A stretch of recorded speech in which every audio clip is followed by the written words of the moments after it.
فاضل بریلوی رحمۃ اللہ علیہ فرماتے ہیں کہ قیامت میں منظر اس طرح کا ہوگا کہ نبی پاک ہمارے آگے آگے چلیں گے اور ہمیں اللہ کی رحمت کی خوشخبری سناتے جائیں گے، اور جب حضور یہ خوشخبریاں سنائیں گے تو حضور کے لبھہ مبارکہ سے پھول گریں گے اور ہم ان کو اٹھاتے جائیں گے۔ فرماتے ہیں خود تو وہ تھوڑی دیر کے لیے روئیں گے اللہ کی بارگاہ میں کہ یا اللہ انہیں معاف کر دے، خود روئیں گے لیکن ہمیں ہنسا دیں گے۔ پیش حق مجدہ شفاعت کا سناتے جائیں گے، آپ روتے جائیں گے پر ہم کو ہنساتے جائیں گے۔ اور باغ جنت میں محمد صلی اللہ تعالی علیہ وسلم، باغ جنت میں محمد مسکراتے جائیں گے، پھول رحمت کے گریں گے ہم اٹھاتے جائیں گے۔ حشر تک ڈالیں گے ہم پیدائش مولا کی دھوم، اور مثل فارس نجد کے قلعے گراتے جائیں گے۔ اور کیا ذوق بیان کیا، فرمانے لگے خاک ہو جائیں عدو جل کر مگر ہم تو رضا، دم میں جب تک دم ہے ذکر ان کا سناتے جائیں گے۔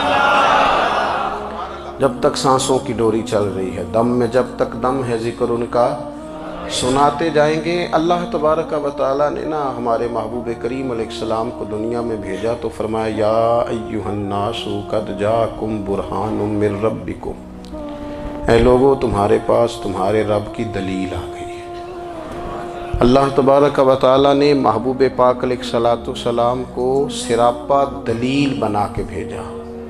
باقی انبیاء کرام علیہم السلام کے پاس بھی اپنی نبوت کے دلائل کے طور پر بے شمار معجزات تھے، اور حضور کریم علیہ السلام کے تو پورے وجود کو ہی اللہ نے معجزہ بنایا ہے۔ اور نبی پاک صلی اللہ تعالیٰ علیہ وآلہ وسلم کی نبوت کی دلیلیں، حضور کے رسالت کے مستحکم دلائل جگہ جگہ آپ کو ملیں گے۔ سب سے پہلی چیز تو یہ سمجھنے والی ہے کہ نبی پاک علیہ السلام نے جس چیز کو سب سے پہلے اپنی نبوت کی دلیل کے طور پر بیان فرمایا وہ حضور کا کردار ہے، سیرت ہے، عمل ہے، حضور کا لوگوں کے ساتھ رویہ ہے۔ نبی پاک علیہ السلام کی تبلیغ کے 3 دور ہیں۔ ایک تو حضور نے اپنے قول سے تبلیغ فرمائی ہے، وہ 40 سال کی عمر سے محبوب نے اعلان فرمایا اور تبلیغ کی۔ اور ایک نبی پاک صلی اللہ تعالیٰ علیہ وسلم بالواسطہ حضور کی تبلیغ ہے جو آج تک جاری ہے۔ امت کے علماء، مشائخ، مبلغین حضور کے دین کو آگے پھیلا رہے ہیں، تو دراصل یہ بھی تبلیغ رسول پاک علیہ السلام ہی کی تبلیغ۔ اور ایک حضور کی تبلیغ کا دور ہے، حضور کی پیدائش سے لے کر ولادت مبارکہ سے لے کر حضور علیہ السلام کے اعلان نبوت تک۔ اس دوران نبی پاک نے جو تبلیغ فرمائی ہے وہ اپنے کردار سے فرمائی ہے۔ عرب کا وہ معاشرہ جو بڑا میلا کچیلا گدلا ہو چکا تھا، جس کے اندر سراسر مادہ پرستی کا زور تھا، جس کے اندر لوگ انسانوں کی خرید و فروخت کرتے تھے، جس کے اندر بیٹیوں کو زندہ دفن کر دیتے تھے، جس کے اندر جو آدمی جتنا زیادہ مضبوط ہوتا تھا اتنا زیادہ لٹیرا بن جاتا تھا، اس معاشرے کے اندر رسول کریم علیہ السلام نے 40 سال گزارے، اور اس طرح گزارے کہ جو بیگانے بھی تھے وہ بھی کہا کرتے تھے یہ صادق ہیں، یہ امین ہیں۔ اور جب حضور نے اعلان نبوت کیا تو فرمایا، یہ قرآن مجید کے لفظ ہے، فرمایا فَقَدْ لَبِثْتُ فِيكُمْ عُمَرًا مِّن قَبْلِهِ أَفَلَا تَعْقِلُونَ، میں تمہارے بیچ عمر کا ایک حصہ گزار چکا ہوں، تمہیں عقل نہیں ہے، شعور نہیں ہے۔ نبی کریم علیہ السلام نے اپنے کردار کو، اپنے عمل کو اپنی نبوت کی دلیل کے طور پر بیان فرمایا۔ وہ تو حضرت حلیمہ بھی فرماتی ہیں جب میں نبی کریم علیہ السلام کو اپنے گھر لے گئی تو میرا اپنا بچہ بھی دودھ پیتا تھا، 2 میرے بیٹے ہو گئے، ایک میری یہ نسبی اولاد اور حضور میری رضائی اولاد۔ تو کہتی ہیں جب میں کریم محبوب علیہ السلام کو اپنے سینے سے لگاتی تھی تو حضور میرے ایک پستان سے دودھ پیتے تھے اور دوسرا اپنے بھائی کے لیے چھوڑ دیا کرتے تھے۔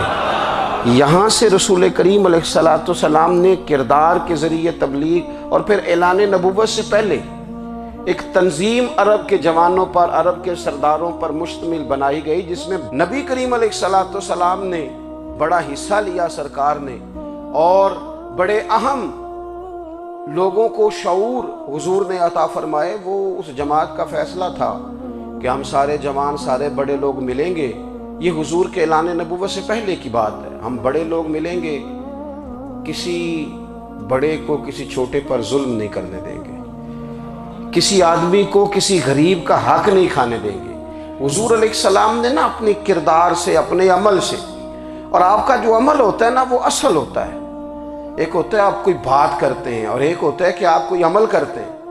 آپ جب عمل کرتے ہیں تو عمل کے ذریعے بھی لوگوں تک بات پہنچتی ہے کہ دراصل آپ کا اٹھنا بیٹھنا چلنا پھرنا کیا ہے۔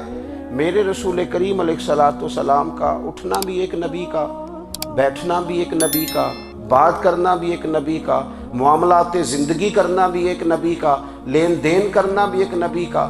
ایک شخص کہتے ہیں میں نے اعلان نبوت سے پہلے حضور علیہ السلام سے کوئی چیز خریدی تھی، اور میں نے عرض کیا تھا آپ یہاں تشریف رکھیں، میں پیسے لے کے آتا ہوں۔ میں 3 دن کے بعد آیا۔ دیکھو یہ بات کرنی کتنی آسان ہے، بولنی کتنی آسان ہے، پر 3 دن یہاں میرے بھائی کو کسی شخص کو 2 گھنٹے انتظار کرنا پڑ جائے تو لوگ کہتے ہیں الانتظار اشد من القتل۔ یہ تو قتل سے زیادہ تکلیف والا معاملہ ہے، منتظر رہنا کسی کا۔ کہتے 3 دن کے بعد میں آیا تو میرے رسول کریم وہیں تشریف فرمایا۔ بس اتنا فرمایا یار تم نے مجھے بڑی تکلیف میں ڈال دیا، 3 دن ہو گئے یہاں رکے ہوئے۔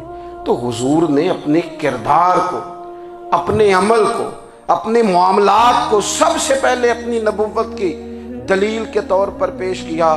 کسی نے کیا خوب کہا تھا کہ جو تیری جان کے دشمن ہیں وہ بھی کہتے ہیں، وہ جو تیری جان کے دشمن ہیں، بظاہر تو آئے ہیں نا ہجرت کی رات جان لے لے، لیکن امانتیں حضور کے گھر میں رکھی ہوئی ہیں، امانتیں کاشانہ نور پہ پڑی ہیں۔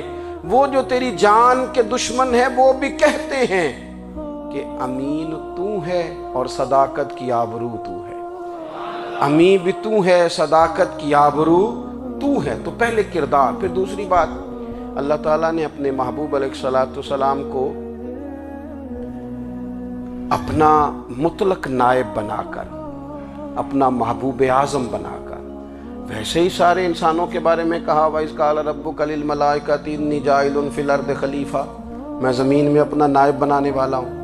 لیکن حضور علیہ السلام تو محبوب ہے نا، حضور کی نیابت تو محبوبیت کے درجے پر فائز ہے۔ تو رسول پاک کو رب کریم نے اس طرح کا بنا کے بھیجا کہ حضرت عبداللہ ابن رواحہ رضی اللہ تعالیٰ عنہ بیان فرماتے ہیں کہ اگر حضور کوئی معجزہ نہ بھی دکھاتے، نبی کریم علیہ السلام سے کوئی اعجاز لوگ نہ بھی دیکھتے، تو محبوب کا تو چہرہ ہی اس طرح کا تھا، لوگوں نے دیکھتے جانا تھا اور کلمہ پڑھتے جانا تھا۔ لیکن باوجود اس کے میرے رسول پاک کا اعجاز یہ ہے، کمال یہ ہے کہ حضور کبھی اشارہ کر دیں تو چاند 2 ٹکڑے ہو جائے، کبھی دعا مانگ دیں تو ڈوبا ہوا سورج واپس آ جائے، کبھی محبوب گزرنے لگیں تو پتھر آپ پر سلام پڑے، کبھی حضور پہاڑ پر چڑھ جائیں تو پہاڑ وجد میں آ کر جھومنے لگے، محبوب کا کبھی نماز پڑھاتے ارادہ بن جائے تو اللہ تعالیٰ قبلے کا رخ ہی تبدیل فرما دے۔ کیا خوبصورت سوچ ہے اور کیا نظریہ دیتے ہیں بریلی کے امام۔ فرماتے ہیں اجابت کا جوڑا عنایت کا صحرا، دلہن بن کے نکلی دعائے محمد، اور اجابت نے جھک کر گلے سے لگایا بڑی ناز سے جب دعائے محمد۔ دیکھو خدا کی رضا چاہتے ہیں دو عالم، خدا چاہتا ہے رضائے محمد صلی اللہ تعالی علیہ وسلم۔